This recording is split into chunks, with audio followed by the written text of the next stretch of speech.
দীর্ঘদিন পর পশ্চিমবঙ্গে কংগ্রেসে যেন পুনরুত্থানের ছবি দেখা যাচ্ছে। তৃণমূল কংগ্রেস ক্ষমতা হারানোর পরই কংগ্রেসমুখী হয়েছে মমতা বন্দ্যোপাধ্যায়ের দলের নেতাকর্মীরা। এ নিয়ে যদিও প্রদেশ কংগ্রেসের অভ্যন্তরে ক্ষোভ উষ্মাও রয়েছে, তবে সেই সমস্ত কিছু সরিয়ে রেখে নতুন করে ফিরে আসার প্রক্রিয়ায় ফোকাস শুরু করেছে কংগ্রেস। রোগ যে কোথায় শীর্ষ নেতারা ভালোই জানেন। সেই মতো সংগঠনের দুর্বলতা সারাতে উঠে পড়ে লেগেছেন প্রদেশ কংগ্রেসের সভাপতি শুভঙ্কর সরকার। সেই লক্ষ্যেই দীর্ঘদিন পর 21শে জুলাইয়ের কর্মসূচি নিতে চলেছে প্রদেশ কংগ্রেস। তার জন্য সাংগঠনিক কাজও শুরু হয়ে গিয়েছে। এরই মধ্যে রদবদল দেখা গেল প্রদেশ কংগ্রেসের উঁচু তলায়। জম্মু ও কাশ্মীরের বিধায়ক গুলাম আহমেদ মীরের বদলে পশ্চিমবঙ্গের পর্যবেক্ষক করা হলো প্রকাশ যোশীকে। অনেকেই মনে করছেন এর ফলে বঙ্গে শুভঙ্করের জোর আরও বাড়ল। 2022 সালে গুলাম আহমেদ মীরকে পর্যবেক্ষক করে বাংলায় পাঠায় এআইসিসি। উদ্দেশ্য ছিল 2026-এর বিধানসভা নির্বাচন পর্যন্ত বাংলায় কংগ্রেসকে শক্তিশালী এবং প্রাসঙ্গিক করে তোলা। সেই উদ্দেশ্যে মীরের পরামর্শেই জেলায় জেলায় সংগঠন শক্তিশালী করার চেষ্টা শুরু করেন প্রদেশ সভাপতি শুভঙ্কর সরকার। জোট নির্ভরতা কাটিয়ে কংগ্রেসের একলা চলার নেপথ্যেও বড় ভূমিকা নিয়েছে ওই কাশ্মীরি নেতা। অনেক কংগ্রেস নেতার দাবি তাতে সুফলও পাওয়া গিয়েছে হাতে নাতে। এ রাজ্যে আবার স্বাবলম্বী হতে পেরেছে কংগ্রেস। বিধানসভা নির্বাচনে শূন্যের গেঁড়োও কেটেছে।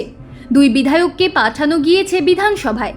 এতেই শেষ নয়, কিছুটা ভোটও বেড়েছে দলের।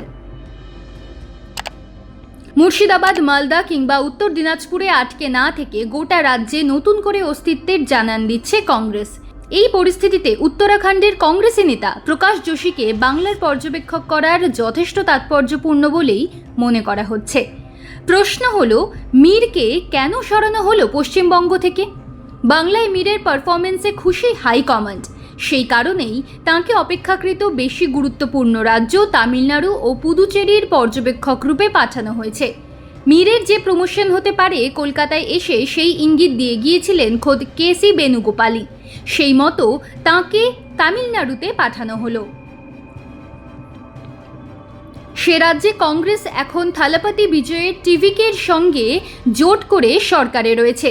বিজয়ের সরকারের সঙ্গে সমন্বয় রক্ষার পাশাপাশি অন্য ছোট দলগুলিকে সঙ্গে নিয়ে চলার মতো গুরু দায়িত্ব এখন মীরের কাঁধে। তুলনায় লো প্রোফাইল প্রকাশ যোশীকে রাজ্যে পাঠানো হলো। প্রকাশ উত্তরাখণ্ডের গাড়ওয়াল এলাকার নেতা।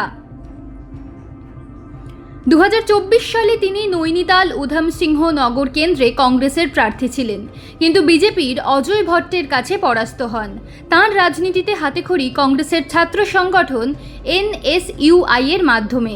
পরে যুব কংগ্রেস করেন। খুব গুরুত্বপূর্ণ হলো, বর্তমান প্রদেশ কংগ্রেসের সভাপতি শুভঙ্কর সরকারের সঙ্গে জাতীয় স্তরে দীর্ঘদিন রাজনীতি করেছেন তিনি। যদিও শুভঙ্করের চেয়ে জুনিয়র প্রকাশ। বর্তমান প্রদেশ সভাপতির সঙ্গে তাঁর সম্পর্ক মসৃণ হবে বলেই মনে করা হচ্ছে। তাতে বাড়তি অ্যাডভান্টেজ পেতে চলেছেন শুভঙ্করের অনুগামীরাই। পশ্চিমবঙ্গ প্রদেশ কংগ্রেসের সভাপতি শুভঙ্কর সরকার নতুন পর্যবেক্ষক প্রকাশের নিয়োগকে স্বাগত জানিয়েছেন।